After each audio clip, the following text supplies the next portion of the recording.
Hello बच्चों, welcome to all of you in the LRT educational channel. तो बच्चों कैसे हैं आप सभी? बढ़िया। आज हम स्टार्ट करेंगे क्लास 12 के फिजिक्स का सेकंड लेक्चर। अभी लास्ट लेक्चर में हमने देखा था कि चार्ज क्या होता है, चार्ज कितने टाइप्स के होते हैं और उनके प्रॉपर्टीज क्या क्या होती हैं। इस लेक्चर में हम डिस्कस करेंगे कि कोई बॉडी अगर हमें दी हुई है तो हम बॉडी को चार्ज कैसे करेंगे। तो चलिए स्टार्ट करते हैं। हेडिंग डालिए सभी, way of charge. Way of charge कि कोई बॉडी अगर हमें दी हुई है तो उसे हम चार्ज कैसे करेंगे। चार्ज करने की बॉडी को डिफरेंट तरीके होते हैं, उन तरीकों का यूज करके हम बॉडी को चार्ज कर सकते हैं। अब देखिए स्टार्ट करते हैं। पहला जो चार्ज का तरीका है जिसे कहते हैं कंडक्शन। कंडक्शन का मतलब क्या होता है सभी को पहले ही पता होना चाहिए कि हमें बॉडी को चार्ज करना है, कंडक्शन का हम यूज कर रहे हैं। कंडक्शन का मतलब होता है विथ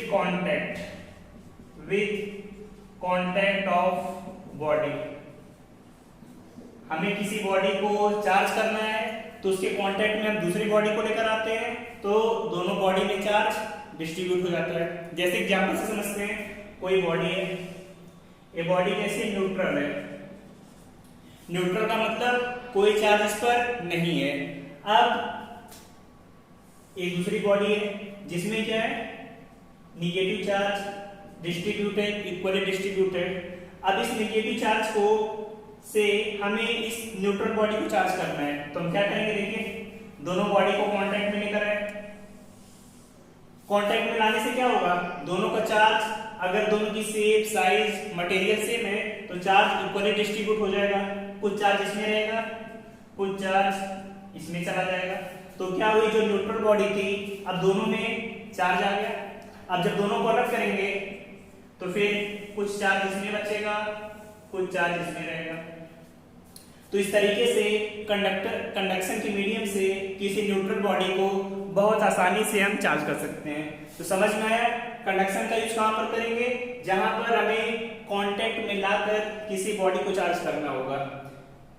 फिर से एक बार समझ लेते हैं। कोई बॉडी थी हमारी जो कि न्यूट्रल थी, इसके कांटेक्ट में एक निगेटिव चार्ज वाली बॉडी आई, दोनों को कांटेक्ट में लाए, कांटेक्ट में लिया, फिर सेपरेट किया तो बॉडी हमारी क्या हो गई, चार्ज हो गई। समझ में आ गया। अब ऐसे ही न्यूट्रल बॉडी होती है हमारी, इस यहां पर पॉजिटिव चार्ज वाली बॉडी है, दोनों को कांटेक्ट में लाएंगे तो क्या होगा, पहले दोनों को कांटेक्ट में ले जाते हैं। कांटेक्ट में ले जाने से दोनों में चार्ज डिस्ट्रीब्यूट हो जाएगा तो कुछ प्लस चार्ज इस पर चला जाएगा, कुछ प्लस चार्ज इस पर चला जाएगा और हमारी न्यूट्रल वाली बॉडी क्या हो जाएगी, चार्ज हो जाएगी। तो समझ में आया, जैसे यहाँ पे चार्ज था। तो ये पहला तरीका है चार्ज करने का। अब लेकिन यहाँ पर एक चीज पता होना चाहिए, जैसे प्लस वाली बॉडी है कि चार्ज कब इक्वली डिस्ट्रीब्यूट होगा और कब इक्वली डिस्ट्रीब्यूट नहीं होगा। तो इसमें लिख लीजिए सभी, if the shape, size and material of the body is same then charge will distribute equally। इसका मतलब है कि दोनों की शेप, अगर एक सर्किल शेप में तो दूसरे की सर्किल शेप में, दोनों का मटेरियल सेम है, दोनों की साइज सेम है, तो न्यूट्रल बॉडी को कांटेक्ट में लाने पर, जैसे यहाँ पर 6 चार्ज पे तो 3 चार्ज इस पे रह जाएगा, 3 चार्ज दूसरी बॉडी पे चला जाएगा। तो कंडीशन सभी को समझ में आ गया। एक कंडीशन याद रख के रहिएगा, कंडीशन एग्जाम में पूछा जाता है कि कंडक्शन के लिए इक्वली डिस्ट्रीब्यूशन ऑफ चार्ज में क्या कंडीशन होना चाहिए। तो शेप, साइज, मटेरियल, ये तीनों चीजें अगर सेम है तो उस कंडीशन में हमारा चार्ज इक्वली डिस्ट्रीब्यूट होगा। ये था चार्ज करने का पहला तरीका। अब आते हैं चार्ज करने के दूसरे तरीके पर। तो बच्चों नोट करिए इसे,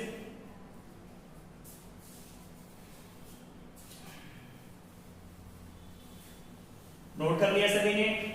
अब आगे देखते हैं कि दूसरा तरीका कौन सा है, किसकी हेल्प से अब हम चार्ज करेंगे।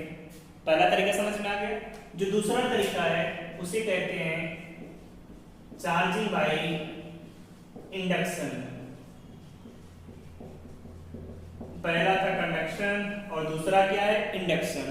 अभी पता होना चाहिए, चार्जिंग तो सभी को पता है। चार्जिंग का मतलब किसी बॉडी को चार्ज करना, उस पर प्लस माइनस चार्ज को ले जाना। लेकिन इंडक्शन का मतलब क्या है? इंडक्शन का मतलब तो पता होना चाहिए। इंडक्शन का मतलब होता है विदाउट कांटेक्ट, कि किसी बॉडी को हम चार्ज करेंगे लेकिन उस दोनों को कांटेक्ट में नहीं ले जाएंगे, दोनों बॉडी को दूर रखेंगे, फिर भी उन्हें हमें चार्ज करना है। तो कैसे करेंगे, तरीका देखते हैं। अब देखिए इसका तरीका क्या है। कोई हमारी बॉडी है, न्यूट्रल है। न्यूट्रल का मतलब इस पर कोई भी चार्ज नहीं है। अब इस न्यूट्रल बॉडी को हमें पॉजिटिव चार्ज करना है। कैसे? इस पर पूरा प्लस माइनस आ जाए। तो इसके कांटेक्ट में हम कोई एक निगेटिव चार्ज वाली बॉडी लेकर आएंगे। इस बॉडी पर क्या है, पूरा निगेटिव चार्ज फील्ड है। समझ में आया? इस बॉडी को हमें कैसे चार्ज करना है, पॉजिटिवली चार्ज करना है। समझ में आया? इस बॉडी को पॉजिटिवली चार्ज करना है, तो इसके कांटेक्ट में हम कैसी बॉडी लेकर आए, एक निगेटिव चार्ज वाली बॉडी। फिर क्या करेंगे, जो ये हमारी न्यूट्रल बॉडी है, इसके कांटेक्ट में एक और न्यूट्रल बॉडी लेकर आ जाएंगे, इसके कांटेक्ट में दूसरी न्यूट्रल बॉडी लेकर आएंगे। तो अब एक चीज बताइए, न्यूट्रल का मतलब क्या होता है? न्यूट्रल का मतलब होता है, न्यूट्रल लिखा हुआ है, न्यूट्रल का मतलब है कि कहीं पर प्लस माइनस बराबर संख्या में, इक्वल नंबर में, तभी तो न्यूट्रल होगा। As T 2 plus and 2 minus, plus minus will be neutral. यही तो होगा। इसका मतलब है जो न्यूट्रल बॉडी है, इस पर भी कुछ चार्ज रहा होगा, लेकिन जितना प्लस रहा होगा उतना ही तो माइनस रहा होगा। अब देखिए हम क्या करेंगे, निगेटिव कांटेक्ट में लाए। तो एक चीज हमने सभी को बताई थी चार्ज में कि निगेटिव पॉजिटिव और पॉजिटिव निगेटिव, इन दोनों में क्या होता है, अट्रैक्शन होता है। क्या होता है, अट्रैक्शन होता है। तो यहां पर निगेटिव है, मतलब इस बॉडी के अंदर जो प्लस वाला चार्ज होगा इधर आ जाएगा और निगेटिव वाले चार्ज इधर, तभी तो बॉडी न्यूट्रल ही है, क्योंकि जितने प्लस है उतने माइनस भी है। लेकिन इधर निगेटिव बॉडी थी तो इधर प्लस आ जाएगा, क्योंकि निगेटिव पॉजिटिव में क्या होता है, अट्रैक्शन होता है। समझ में आ गया? अब ये दूसरी वाली बॉडी है, दूसरी वाली बॉडी में भी क्या होगा, प्लस माइनस चार्ज होंगे, इसमें भी plus minus charge equal number में। अब इन दोनों के कांटेक्ट में एक दूसरी बॉडी थी, अनदर बॉडी। अब देखिए क्या होगा, जैसे निगेटिव को लेकर आए तो उस कंडीशन में क्या होगा, ये जितने भी पॉजिटिव पार्टिकल है, इसमें पॉजिटिव चार्ज है, सभी इस बॉडी में आ जाएंगे, क्योंकि निगेटिव वाला पॉजिटिव को अपनी तरफ अट्रैक्ट करेगा। तब इसके बाद ये कंडीशन क्या आएगी कि निगेटिव तो आपका रहेगा ही, लेकिन जो ये दूसरी वाली बॉडी है इसमें सभी पॉजिटिव चार्ज आ जाएंगे, और जो दूसरी वाली बॉडी थी उसमें सभी निगेटिव चले जाएंगे। क्यों? क्योंकि निगेटिव वाला पॉजिटिव वाले को अट्रैक्ट करेगा, और जो माइनस वाले हैं उन्हें क्या करेगा, रिपेल करेगा, उनमें रिपल्सन होगा, तो इसीलिए माइनस वाले उधर चले गए, टोटल प्लस वाले इधर आ गए। अब ये बॉडी जो हमारी थी न्यूट्रल, अब क्या हो गई, पॉजिटिव चार्ज हो गई। समझ में आया कि न्यूट्रल बॉडी को एक दूसरी निगेटिव चार्ज वाली बॉडी लाने पर उस पर कैसा चार्ज आएगा, हमेशा पॉजिटिव चार्ज आएगा। तो इस चीज को याद रखे रहिएगा सभी कि अगर कोई बॉडी दी हुई है जो कि न्यूट्रल है, उसे हमें पॉजिटिव चार्ज करना है, तो हम क्या करेंगे, उसके कांटेक्ट में कुछ दूरी पे हम एक निगेटिव चार्ज वाली बॉडी लेकर आएंगे, दोनों में फिर दूसरी बॉडी लेकर आएंगे, तो जो पहली न्यूट्रल बॉडी थी वो पॉजिटिवली चार्ज हो जाएगी। इसी तरीके से अगर कोई बॉडी है उसे हमें निगेटिव चार्ज करना है, फिर क्या करेंगे, इसका डायग्राम आप सभी लोग बनाइए और बताइए कैसा होगा। तो नोट करिए, सेकंड वाला बताते हैं इसमें।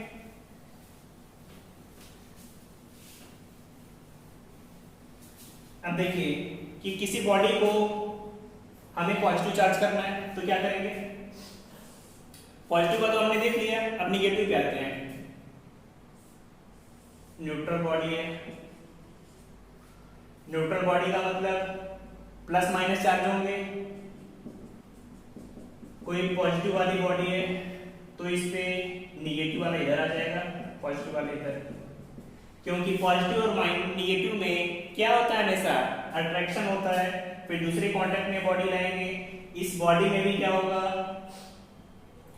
निगेटिव पॉजिटिव होंगे, लेकिन पॉजिटिव वाला तो हमेशा किसे खींचेगा अपनी तरफ, निगेटिव वाले को। तो फिर आगे कंडीशन आपकी बनेगी कि पॉजिटिव तो रहेगा ही, लेकिन जो दूसरी बॉडी थी ये पूरी तरीके से निगेटिव हो जाएगी, और जो साइड में दूसरी बॉडी थी उस पर क्या चला जाएगा, पूरा पॉजिटिव चार्ज। तो इस तरीके से जो आपकी न्यूट्रल बॉडी थी वो क्या हो जाएगी, निगेटिव चार्ज हो जाएगी। तो चार्जिंग का तरीका समझ में आ गया। पहला था कंडक्शन, कंडक्शन में हम कांटेक्ट मिला के करते थे, किसी बॉडी न्यूट्रल बॉडी है प्लस करना है तो पॉजिटिव बॉडी को लेकर चले आए, किसी बॉडी को न्यूट्रल बॉडी को निगेटिव करना है तो दोनों को कांटेक्ट में लेकर आए। लेकिन इंडक्शन में क्या कर रहे हैं, इंडक्शन में अगर निगेटिव चार्ज करना है तो पॉजिटिव को लेकर आएंगे, पॉजिटिव चार्ज करना है बॉडी को तो निगेटिव लेकर आएंगे। समझ में आ गया, नोट कर लीजिए सभी। अब आते हैं थर्ड मेथड पे कि तीसरे मेथड में बॉडी को कैसे चार्ज करेंगे। तो नोट करिए सभी, थर्ड मेथड है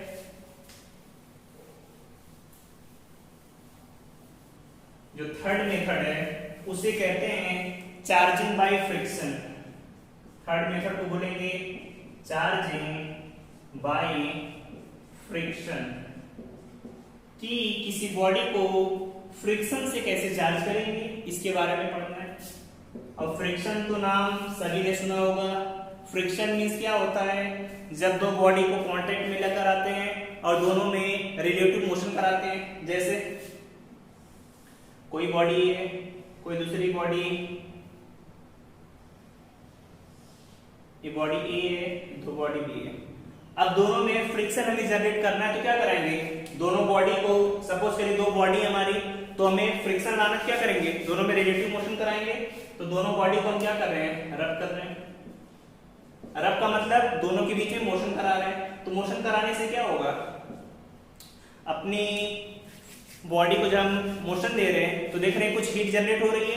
कि हीट कैसे जनरेट हो रही है, हमारी जो काइनेटिक एनर्जी है, काइनेटिक एनर्जी थर्मल एनर्जी में, हमारी जो काइनेटिक एनर्जी है थर्मल एनर्जी में जनरेट होगी, और जो थर्मल एनर्जी जनरेट होगी वो क्या करेगी, बॉडी को चार्ज कर देगी। क्योंकि जब एनर्जी जनरेट हो रही है, एनर्जी से क्या फ्रिक्शन जनरेट होगा, तो बॉडी क्या हो जाएगी, कुछ इस पर पॉजिटिव चार्ज आ जाएगा और दूसरी वाली बॉडी पर नेगेटिव चार्ज आ जाएगा।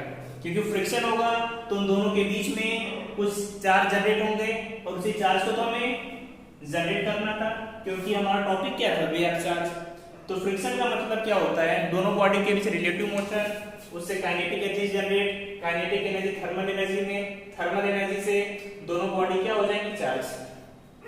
तो यहाँ पर क्या होगा, जो हमारी दोनों बॉडी थी, अलग अलग body A and body B, after motion, उनके बीच जब आफ्टर रिलेटिव मोशन लिखिएगा, क्योंकि दोनों को एक साथ मोशन करा रहे हैं, तो एक बॉडी पॉजिटिव चार्ज हो गई और दूसरी बॉडी निगेटिव चार्ज हो गई। समझ में आया सभी को कि चार्जिंग बाय फ्रिक्शन का मतलब क्या होता है। अब ये तीनों तरीके थे किसी भी बॉडी को चार्ज करने के। पहला हमने क्या पढ़ा, कंडक्शन, दूसरा इंडक्शन, तीसरा फ्रिक्शन।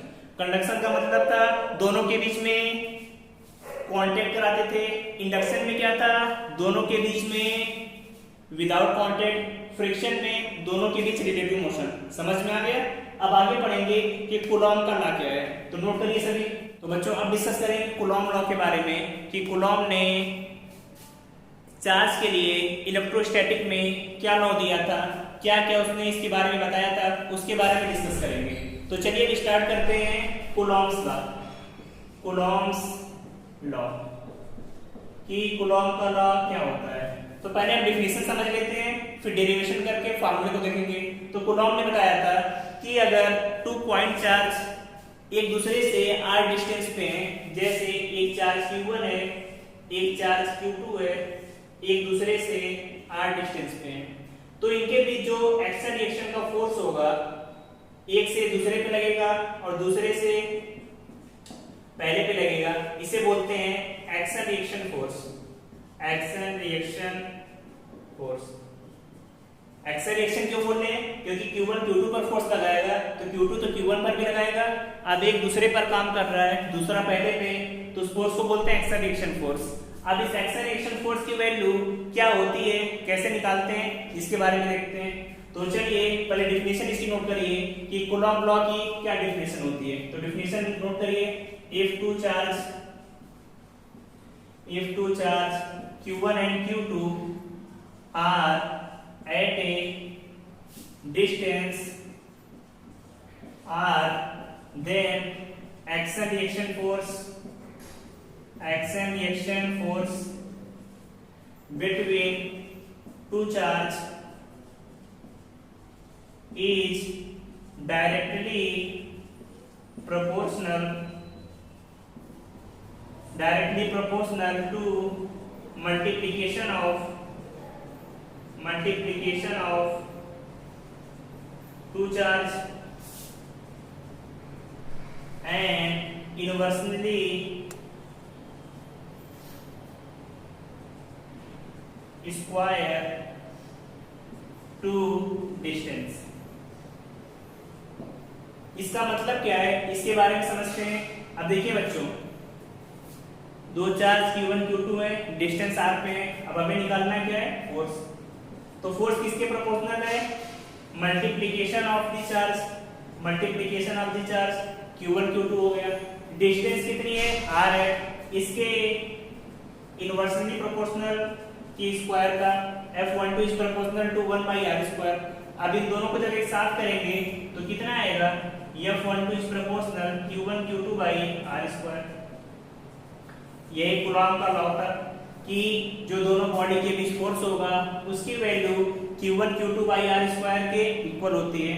अब जब प्रोपोर्शनैलिटी का चिन्ह हटाते हैं तो कोई एक कांस्टेंट आएगा, इस कांस्टेंट को लिखा जाता है कि Q1 Q2/r²। अब यहाँ पर K क्या है, इसके बारे में डिस्कस करेंगे। तो पहले आप सब इतना नोट करिए, फिर आगे डिस्कस करते हैं।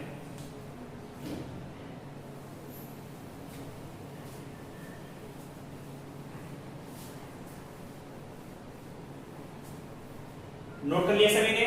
तो यहां से हमारा क्या आ रहा है कि जो एक्शन रिएक्शन का फोर्स है वो डायरेक्टली प्रोपोर्शनल है Q1 Q2/r²।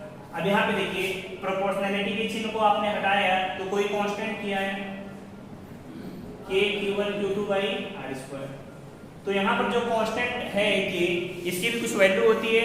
अब इस वैल्यू के बारे में हमें पता होना चाहिए। तो K की जो वैल्यू होती है, ये वैल्यू फिक्स होती है हमेशा 9 × 10⁹। अब इसकी यूनिट क्या होगी, इसके बारे में देखते हैं। तो यहाँ से K की यूनिट कितनी आएगी, K की जब यूनिट निकालेंगे तो F(r²/Q1 Q2) यही आएगा। और फोर्स की यूनिट न्यूटन, डिस्टेंस की meter square, Q1 Q2 coulomb का स्क्वायर। तो K की यूनिट कितनी आ गई, न्यूटन मीटर स्क्वायर पर कूलॉम स्क्वायर। समझ में आया कि कांस्टेंट है जिसकी वैल्यू होती है 9 × 10⁹ न्यूटन मीटर स्क्वायर पर कूलॉम स्क्वायर। इस यूनिट को याद रखे रहिएगा, एग्जाम में यूनिट पूछी जाती है। अभी जो कांस्टेंट K है इसे लिखते हैं 1/4πε0। एप्सिलॉन नॉट क्या है, इस सिंबल को बोलते हैं एप्सिलॉन नॉट। ये जो एप्सिलॉन नॉट है इसे कहते हैं परमिटिविटी ऑफ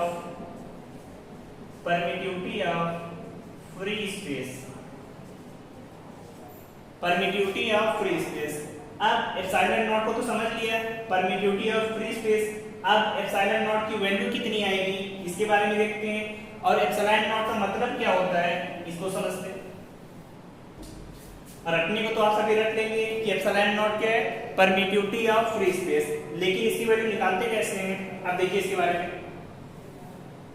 तो यहां से आपको समझ में आ गया F =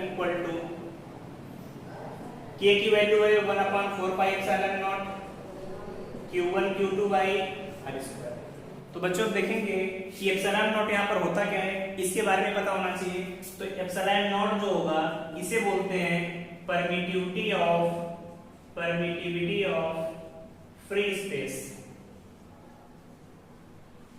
permittivity of free space. अब एप्सिलॉन नॉट की वैल्यू कितनी होगी इसके बारे में पता होना चाहिए। तो एप्सिलॉन नॉट की वैल्यू फिक्स होती है स्पेस के लिए, फ्री स्पेस के लिए, मतलब जहां पर कोई मीडियम नहीं है। तो 8.85 into 10 की पावर -12 कूलम्ब स्क्वायर पर न्यूटन मीटर स्क्वायर। अब देखिए जैसे यहाँ पर k की वैल्यू थी यूनिट न्यूटन मीटर स्क्वायर पर coulomb square, k = 1/4 epsilon not. तो k का अपोजिट तो एप्सिलॉन नॉट है, तो एप्सिलॉन नॉट की जो यूनिट होगी कूलम्ब स्क्वायर पर न्यूटन मीटर स्क्वायर। समझ में आ गया। अब कोई पूछे एप्सिलॉन नॉट होता क्या है, ये तो हमने फ्री स्पेस के लिए नोट कर लिया कि 8.85 into 10 की पावर -12 कूलम्ब स्क्वायर पर न्यूटन मीटर स्क्वायर। लेकिन आप जानते रहिए कि एप्सिलॉन नॉट को जब डिफाइन करते हैं तो एक मीडियम की प्रॉपर्टी होती है, हर मीडियम के लिए अलग अलग होता है। तो आप इसकी डेफिनेशन नोट कर सकते हैं। Permittivity is the property of medium, किसकी प्रॉपर्टी है, मीडियम की, such that how much electric force line pass through the medium. समझ लीजिए इसका मतलब है क्या है कि किसी भी मीडियम से कितनी इलेक्ट्रिक लाइन पास करेंगी वो कौन डिसाइड करेगा, एप्सिलॉन नॉट। हर एक मीडियम के लिए एप्सिलॉन नॉट की वैल्यू या कहीं k की वैल्यू अलग अलग होगी, क्योंकि k और एप्सिलॉन नॉट एक दूसरे के अपोजिट है। तो जो k होगा वो एप्सिलॉन नॉट होगा। तो एप्सिलॉन नॉट की डिफिनेशन याद रखिएगा कि एक मीडियम की प्रॉपर्टी है जो कि डिसाइड करेगी कि कितनी इलेक्ट्रिकल फोर्स लाइन उस मीडियम से पास करेंगी। समझ में आ गया। अब ये तो हमने एप्सिलॉन नॉट के बारे में जान लिया। अब k की बात करें, k क्या होता है, k को कहते हैं डाइलेक्ट्रिक कांस्टेंट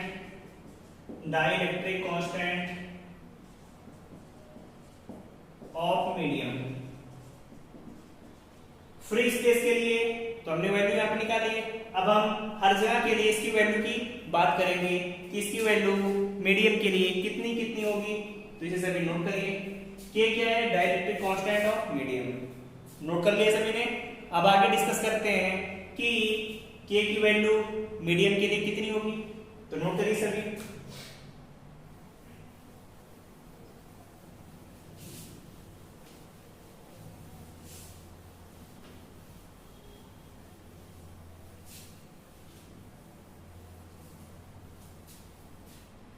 चलिए देखते हैं बच्चों अब k के बारे में। k अगर बात करें फ्री स्पेस के लिए या एयर के लिए बात करें तो k का मान 1 होगा। बात करें अगर मेटल्स के लिए तो मेटल्स के लिए k की वैल्यू इनफाइनाइट होगी।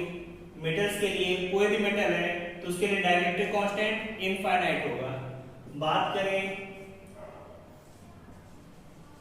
अदर देन मेटल्स नहीं है कुछ और है तो आप फ्री स्पेस के लिए तो 1 है, मेटल्स के लिए इनफाइनाइट, तो अदर्स के लिए क्या होगा 1 to इनफाइनाइट के बीच में। ये वैल्यू याद रखे रहिएगा, हमेशा आपको काम आएगा। समझ में आया। अब एग्जाम में पूछी जाती है कि k इक्वल टू जो अभी आपने पढ़ा 1/4πε0।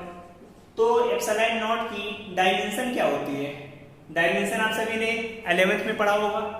डायमेंशन कैसे निकालते हैं उसके बारे में चलिए डिस्कस कर लेते हैं कि एप्सिलॉन नॉट की डायमेंशन कितनी होगी। बहुत इंपॉर्टेंट है, एग्जाम में पूछा ही जाता है। तो चलिए निकालते हैं। F = 1/4πε0 Q1 Q2/r²। Epsilon not होता क्या है, परमिटिविटी ऑफ फ्री स्पेस। अब एप्सिलॉन नॉट की वैल्यू कितनी आएगी, F × r²। एप्सिलॉन नॉट की वैल्यू आएगी आपकी Q1 Q2/4πε0 4 pi f into R square, यही वैल्यू आएगी। f इधर डिवाइड में आ जाएगा, एप्सिलॉन नॉट यहाँ पे।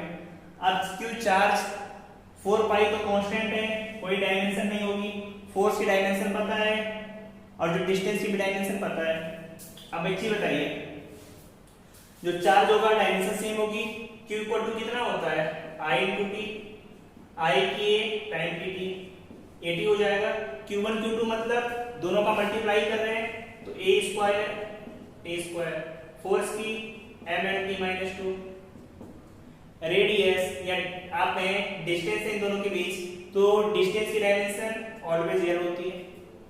अब देखिए यहाँ पे, तो यहाँ पर एल स्क्वायर, ऊपर लेके जाएंगे m minus 1 L into L square, L की पावर 3, एल की पावर माइनस 3, टी की पावर 2 ऊपर है, टी की पावर माइनस 2 ऊपर जाएगा तो टी की पावर 4 ए स्क्वायर। मोस्ट इंपॉर्टेंट है, याद रखे रहिएगा कि परमिटिविटी ऑफ फ्री स्पेस की डायमेंशन m-1 l-3 t की पावर 4 इंटू ए स्क्वायर होती है। अब चलिए इस कूलॉम लॉ पे क्वेश्चन कैसे आते हैं उसके बारे में डिस्कस करेंगे, तो पहले नोट करिए सभी इतना। और बच्चों जितने भी पॉइंट बताए हैं सब के सभी पॉइंट याद कर लीजिएगा इसमें कि परमिटिविटी ऑफ फ्री स्पेस क्या होता है, डायमेंशन कितनी आती है, वैल्यू कितनी आती है, ये सभी पॉइंट याद होना चाहिए। अब आगे देखते हैं।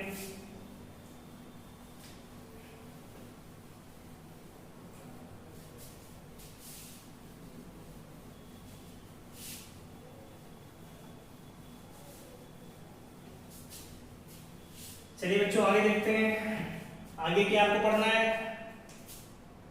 कुछ क्वेश्चन देख लेते हैं कि क्वेश्चन इस पे कैसे आते हैं। जैसे दो बॉडी आपकी दी हुई है,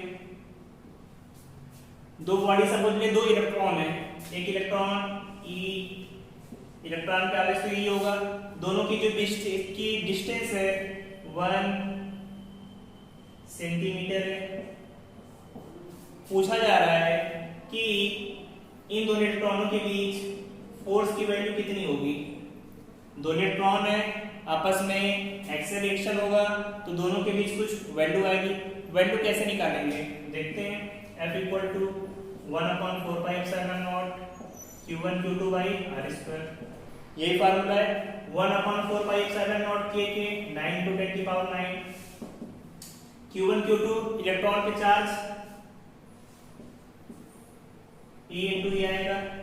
R डिस्टेंस कितनी है 1 सेंटीमीटर, मीटर में चेंज करेंगे तो 10 की पावर -2 मीटर, स्क्वायर करेंगे 10 की पावर -4, इसे ऊपर लेके चले जाइए 9 इंटू 10 की पावर 13 E स्क्वायर। आप चाहें तो इलेक्ट्रॉन पे जो चार्ज होता है E की वैल्यू 1.6 10 की पावर -19 वैल्यू रख के सॉल्व कर सकते हैं। जैसे एग्जाम में पूछा जाएगा आप उस तरीके से वैल्यू निकाल सकते हैं। इसकी वैल्यू इतनी भी सही है, तो नोट कर लिया सभी ने। अब कुछ क्वेश्चन आपको दे रहे हैं, इसी फार्मूले पर बेस्ड आपको सॉल्व करके बताना है कमेंट बॉक्स में कि आंसर आपका कितना आ रहा है। क्वेश्चन है आपका, एक बॉडी, एक इलेक्ट्रॉन यहाँ पर है, यहाँ पर 10 कूलम का आवेश है, यहाँ पर 10 कूलम का आवेश, दोनों के बीच की डिस्टेंस है 10 सेंटीमीटर।